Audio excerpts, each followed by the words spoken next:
The massive hall of the cultural center of the Philippines in Manila glowed under powerful white and gold lights, humming with anticipation as thousands of people filled every seat. The air carried a mix of excitement and nervous energy, the kind that only a live talent show could create. Cameras floated smoothly across the audience, capturing hopeful faces, whispering families, and judges settling into their chairs. When the announcer called the next contestant, a small figure emerged from backstage, 14-year-old Miguel Santos, a Filipino boy from a modest neighborhood in Cebu City. He walked slowly, his shoulders slightly hunched, gripping the microphone as if it were the only thing grounding him. Miguel's clothes were simple, neatly pressed but clearly worn with care rather than money. His shoes scuffed softly against the stage floor as he reached the center spotlight. From afar, he looked calm, but up close, his hands trembled. The audience noticed it immediately. Some leaned forward, sensing a fragile story behind those nervous eyes. Across the judging table, Simon Cowell glanced down at his notes, then back up at the boy, his expression unreadable, experienced, guarded, and honest in its skepticism. He had seen thousands of contestants like this before, many with big dreams but few who truly delivered. When Miguel introduced himself, his voice was quiet but respectful, carrying the unmistakable accent of the Visayas. He spoke about Cebu, about waking early to help his father, about singing alone in their small home, and about how music was the only place where he felt close to someone he had lost. The room grew still. Even before the song began, his words had shifted the mood. When asked why he chose his song, Miguel paused, swallowing hard. He explained that "She's Gone" was not just a song to him, it was a memory. He dedicated it to his mother, who passed away when he was young, leaving a silence in his life that never truly faded. A soft murmur moved through the crowd. Some parents in the audience instinctively looked toward their children. One of the Filipina judges gently nodded, her eyes already shining. Simon, who moments earlier seemed distant, leaned slightly forward, elbows resting on the table. There was something about the boy's honesty that cut through the usual talent show rehearsed speeches. No dramatics, no exaggeration, just truth. The stage lights dimmed around Miguel, leaving him standing alone in a warm spotlight. The band prepared quietly. For a brief second, the hall felt suspended in time, as if everyone collectively held their breath. Miguel closed his eyes, taking one deep breath that seemed to pull strength from somewhere deep inside him. His grip on the microphone steadied. Whatever fear he carried, he was ready to face it. As the first gentle notes were about to begin, Simon's skeptical expression softened almost imperceptibly. He didn't know it yet, but like everyone else in that room, he was seconds away from witnessing something rare, an unfiltered moment where pain, memory, and music would collide on the biggest stage in the Philippines. The first notes of the music drifted softly through the vast hall, fragile and slow, like footsteps in an empty room.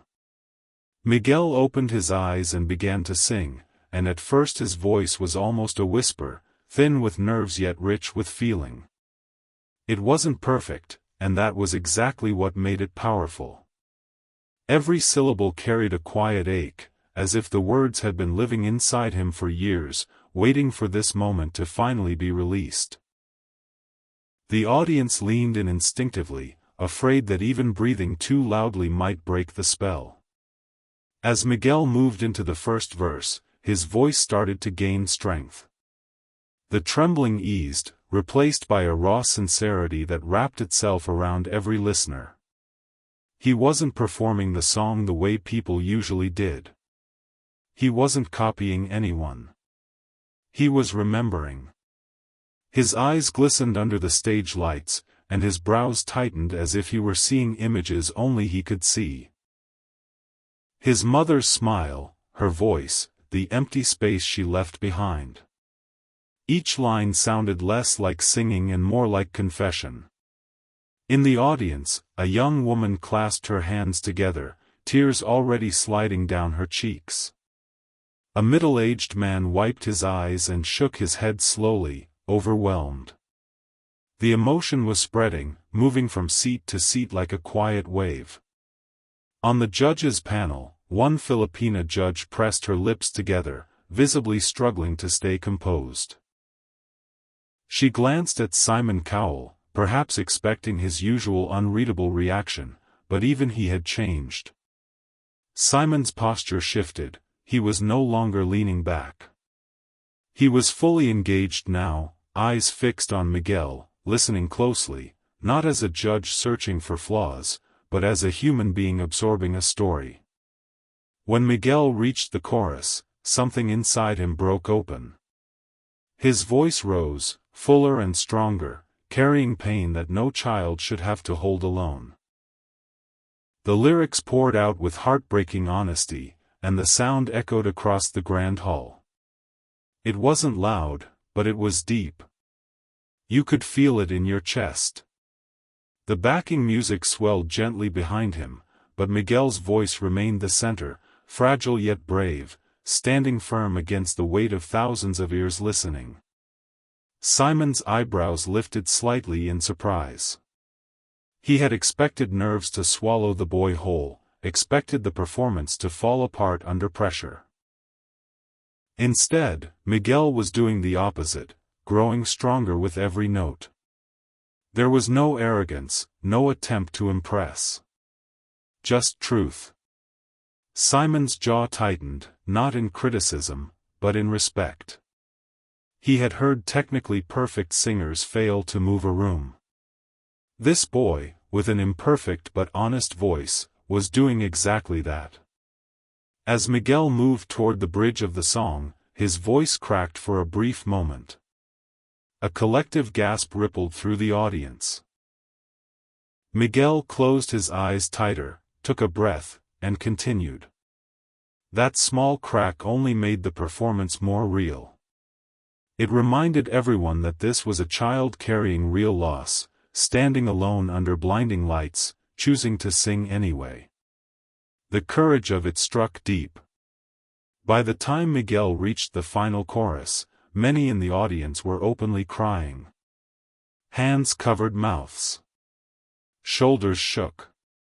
The hall felt united by a shared emotion, grief, love, and hope all tangled together. Simon slowly nodded to himself, his expression serious and reflective. Whatever expectations he had brought to the table were gone.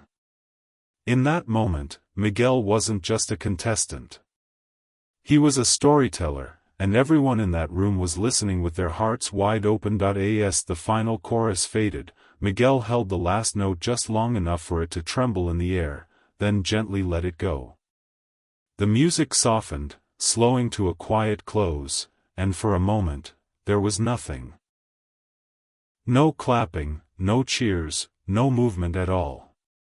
The silence was heavy and complete, stretching across the grand hall like a held breath.